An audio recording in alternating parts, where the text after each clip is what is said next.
Assalamualaikum warahmatullahi wabarakatuh. Ya, selamat pagi pada teman-teman semua, baik yang ada di sekolah ini maupun yang ada di rumah.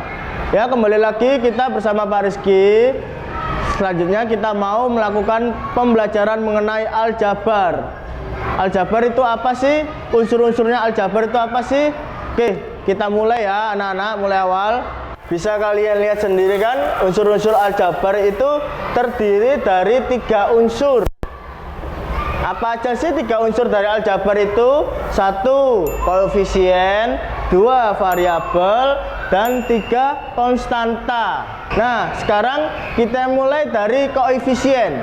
Koefisien itu adalah faktor konstanta dari suatu suku pada bentuk aljabar. Nah, kalau variabel itu adalah lambang pengganti suatu bilangan yang belum diketahui nilai dengan jelasnya. Variabel bisa disebut juga dengan peubah. Variabel biasanya dilambangkan dengan huruf kecil. Huruf kecil itu apa aja dalam aljabar? A, B, C, D, E, sampai seterusnya. Nah, yang terakhir, konstanta adalah suku dari suatu bentuk aljabar yang berupa bilangan dan tidak memuat variabel. Pak Rizky ulangi lagi, konstanta itu adalah suku dari suatu bilangan aljabar yang berupa bilangan dan tidak memuat variabel. Nah, ini kalian bisa lihat ya, bentuk dari salah satu aljabar. 3A kuadrat ditambah 4A pangkat 3B pangkat 2 dikurangi 5B pangkat 4 A pangkat 3 dikurangi 6B pangkat 3 plus 10. Nah, sekarang kita kupas satu-satu. Mana itu sukunya, mana itu koefisiennya, mana itu variabelnya, dan mana itu konstantanya.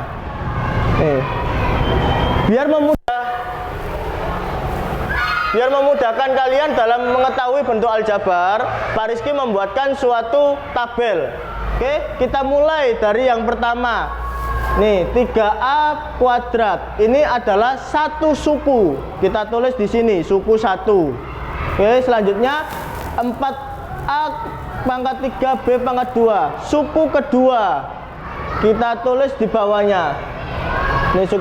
Ini suku pertama, ini suku kedua. Selanjutnya negatif 5B pangkat 4 A pangkat 3. Suku ketiga. Negatif 5B pangkat 4 A pangkat 3. Selanjutnya negatif 6B pangkat 3. Suku keempat. Selanjutnya yang terakhir plus 10. Itu adalah suku kelima. Jadi bentuk aljabar yang ditulis Pak Rizky di papan tulis ini mempunyai berapa suku? Nah, mempunyai 5 suku. 3A kuadrat plus 4A pangkat 3B pangkat 2 min 5B pangkat 4A pangkat 3 min 6B pangkat 3 dan plus 10. Selanjutnya koefisien. Koefisien itu apa sih? Koefisien itu adalah angka yang diikuti oleh variabel atau angka yang mempunyai huruf. Mana aja di bentuk aljabar ini angka yang mempunyai huruf? Nah, pertama 3. Kenapa kok 3? Karena 3 diikuti oleh A pangkat 2. Nih, koefisien pertama 3. Selanjutnya 4. Kenapa kok 4? Karena 4 diikuti oleh huruf A pangkat 3 dan B pangkat 2. Tuh. Yang selanjutnya negatif 5. Kenapa negatif 5 juga dimasukkan ke koefisien? Karena negatif 5 mempunyai variabel B pangkat 4 dan A pangkat 3. Yang terakhir negatif 6. Negatif 6 diikutkan karena negatif 6 mempunyai variabel B pangkat 3. Nah, mungkin kalian bertanya-tanya, kenapa sih Pak 10-nya kok nggak diikutkan? Karena 10-nya itu jomblo dia. Dia tidak mempunyai variabel, jadi dia tidak mempunyai pasangan. Pasangan yaitu pasangan huruf atau variabel, makanya dia tidak dimasukkan ke koefisien, seperti itu. Kita lanjut ke variabel. Nah, variabel itu apa? Lebih mudahnya, variabel itu adalah huruf yang mengikuti koefisien atau huruf yang mengikuti angka. Contohnya mana sih Pak variabelnya? Nah, ini bisa kalian lihat. variabel yang pertama A pangkat 3. Kenapa Pak variabel pertama itu kok A pangkat 3? Karena pada suku pertama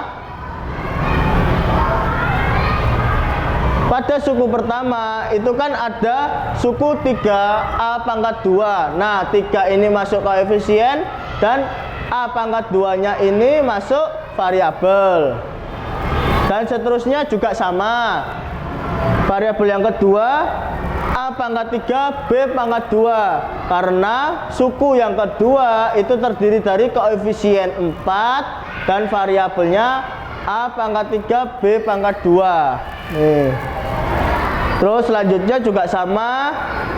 Ini variabelnya B pangkat 4 dan A pangkat 3 karena mengikuti koefisien koefisien negatif 5. Yang terakhir variabelnya adalah B pangkat 3 karena B pangkat 3 ini terdapat di dalam suku keempat yang mengikuti koefisien negatif 6. Nah, selanjutnya yang terakhir konstanta. Konstanta itu adalah huruf yang tidak mempunyai variabel atau huruf yang tidak bergandengan dengan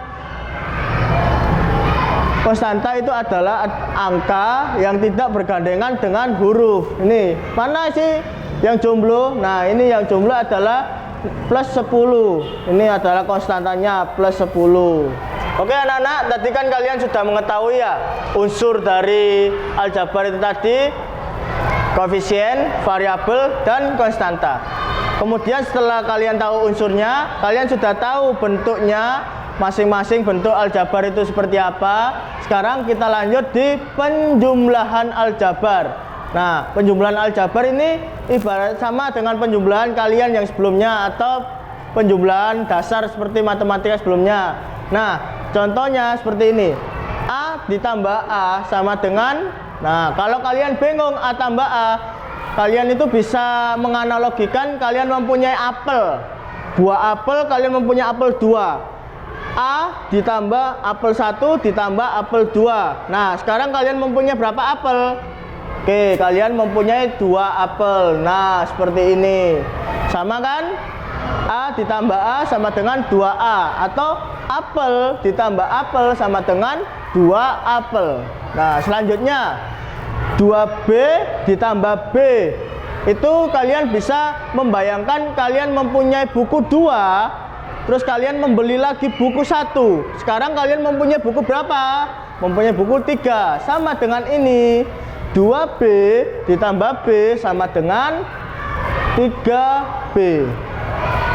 Nah, seperti itu. Yang terakhir 3C ditambah 4C. Nah, kalau kalian bingung, kalian langsung aja. Kalian tutupi dulu C-nya. C-nya kalian tutup, ibaratnya C-nya kalian hilangkan. Langsung 3 tambah 4 berapa? 3 tambah 4 7. C-nya langsung mengikuti. Seperti itu. Itu adalah penjumlahan dasar dari sebuah aljabar. Nah sekarang Pak Rizky punya perbedaan penjumlahan yang bisa dijumlahkan dan penjumlahan yang tidak bisa dijumlahkan. Contohnya seperti ini. Kalau aljabar itu variabel sama itu bisa dijumlahkan. Tapi kalau variabelnya berbeda itu tidak bisa dijumlahkan. Contohnya seperti apa sih Pak? Ini contohnya ya. A ditambah B. Nah, kalian mempunyai apel 1, mempunyai buku 1. Nah, berarti kalian sekarang mempunyai apa?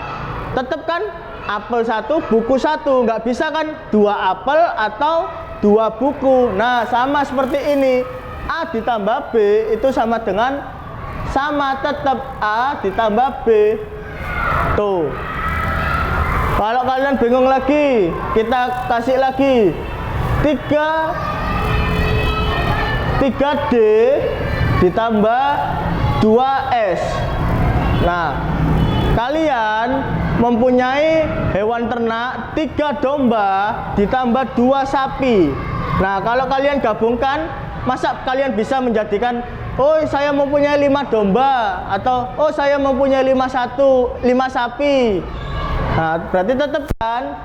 Berarti ini tetap aja 3D ditambah 2S. Nah, ini adalah perbedaan dari penjumlahan aljabar. Nah, penjumlahan aljabar itu yang bisa dijumlahkan adalah variabel yang sejenis atau huruf yang sama. Kalau hurufnya berbeda atau variabelnya berbeda, itu tidak bisa dijumlahkan. Nah, kembali lagi, matematika itu kan pasti ada dua. Kalau ada penjumlahan, pasti ada pengurangan. Sama dengan aljabar. Aljabar juga mempunyai pengurangan aljabar. Nah, ini contoh dari pengurangan aljabar. 10A dikurangi 7A. Kalian bayangkan, kalian itu mempunyai 10 apel. Habis itu diminta oleh adik kalian, kakak kalian, atau saudara kalian 7 apel. Jadi 10 apel kalian diminta 7. Tinggal berapa apel yang kalian miliki sekarang? Nah, berarti tinggal 3 apel. Ya kan? Nah, selanjutnya 5B dikurangi 3B. Atau kalian bisa membayangkan, kalian mempunyai 5 buku, dipinjam temanmu 3 buku. Kalian sekarang mempunyai berapa buku yang tersisa di tas? Yang tersisa di tas kan berarti 2 buku. Nah, yang terakhir pengurangan. Kalian mempunyai 6 pensil nih. Dari rumah kalian bawa ke sekolah 6 pensil. Ternyata pensil kalian dipinjam teman kalian karena teman kalian tidak membawa pensil. Dipinjam berapa? Dipinjam 2. Nah, 2 orang meminjam pensil kalian untuk mengerjakan tugas. Berarti sisa di tempat pensil kalian ada berapa? Pasti tinggal 4 pensil kan? Nah, sama dengan ini. 6P dikurangi 2P sama dengan 4P. Oke, demikian pelajaran aljabar yang diterangkan oleh Pak Rizky. Semoga bermanfaat bagi kalian yang ada di kelas dan yang ada di rumah. Oke, assalamualaikum warahmatullahi wabarakatuh.